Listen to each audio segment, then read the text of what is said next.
In Don't Move, we follow Iris, a woman whose life has been darkened by a deep and terrible loss.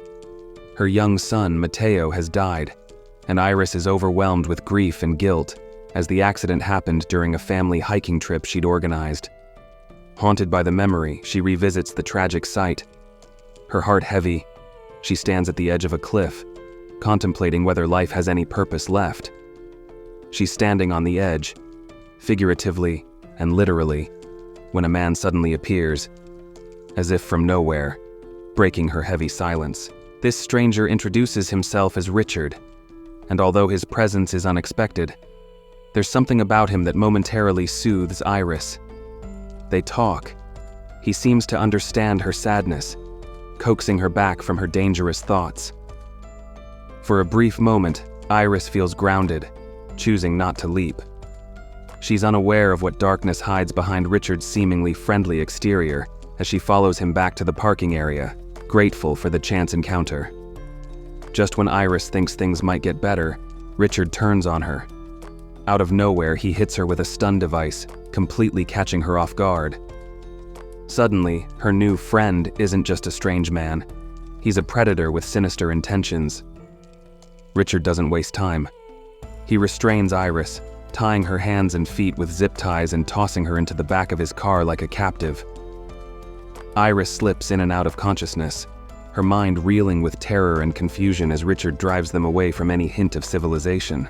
When Iris regains full consciousness, she's still in the car, only now they're in the middle of nowhere. Richard finally stops at a remote, secluded cabin, where he tells her they'll be spending the weekend together, his words dripping with menace. But Iris isn't going to let him keep her without a fight. She finds a way to access a small pocket knife in her pocket, and with desperate energy, manages to cut the zip tie on her wrists. She uses her newfound freedom to lash out at Richard, hitting him and causing him to crash the car. With adrenaline kicking in, she seizes the moment, cutting the restraints on her ankles and scrambling out of the car, her one thought to get as far from him as possible. But Richard isn't one to let his prey get away so easily. He has planned for every scenario, it seems.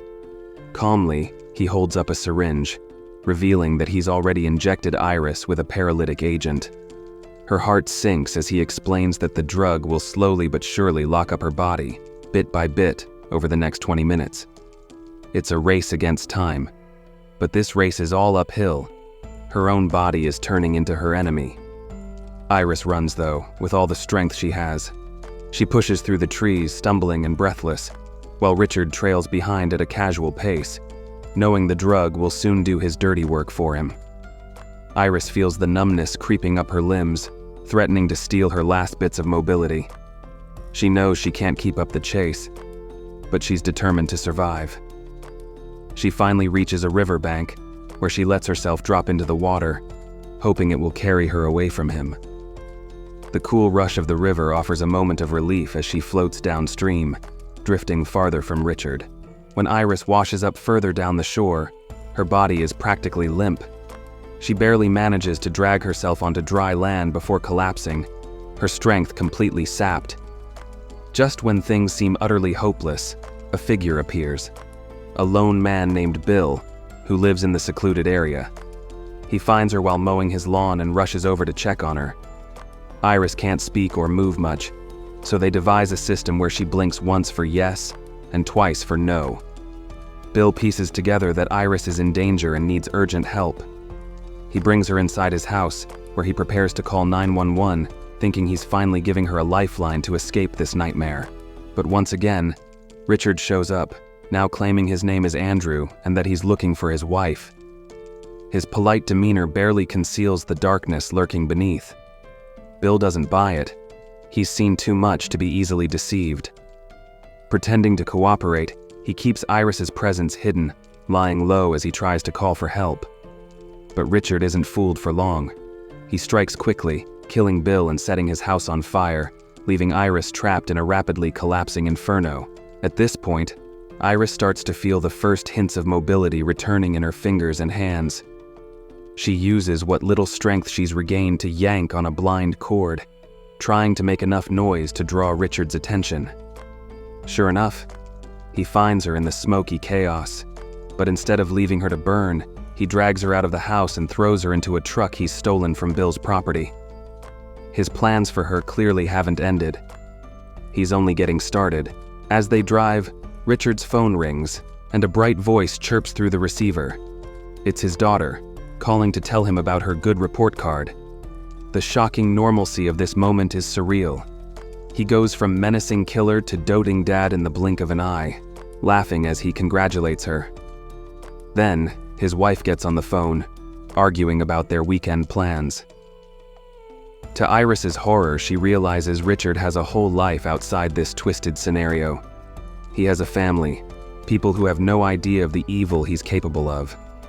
And now, they're planning to visit him at the cabin, meaning Iris's window for survival is rapidly closing. Stopping briefly at a gas station, Richard refuels, giving Iris a moment to try and escape. She desperately attempts to open the door, but her body still isn't cooperating enough for a quick getaway. Richard returns, oblivious to her attempt, and drives to retrieve items from his wrecked car. But before he can continue with his dark plans, a police officer arrives, questioning him about the crash. Richard plays it cool, blaming his drunk wife for the wreck, but the officer isn't fully convinced. He turns his attention to Iris, noticing her unusual state, but before he can act, Richard murders him in cold blood. Another witness silenced. Richard doesn't waste any time. He drags Iris to a small boat dock, intending to row her out to some isolated spot where he can dispose of her body with no one around. But as they glide across the water, Iris seizes her chance. With trembling hands, she manages to grab his knife and in a final burst of strength, plunges it into his neck. Richard gasps in shock, blood spraying as he flails, trying to grab onto the boat's edge. Iris shoots him with his own gun, but in the struggle, the boat's hull takes a hit, causing it to start sinking. As it fills with water, Iris fights to stay afloat, determined to survive. Using every ounce of remaining strength, Iris swims back to the shore, pulling herself up onto the muddy bank. Just a little way down the shore, she sees Richard, wounded and crawling onto the sand, clinging to his last shreds of life. Iris stands over him, watching as he gasps his final breaths. In a way, she's grateful.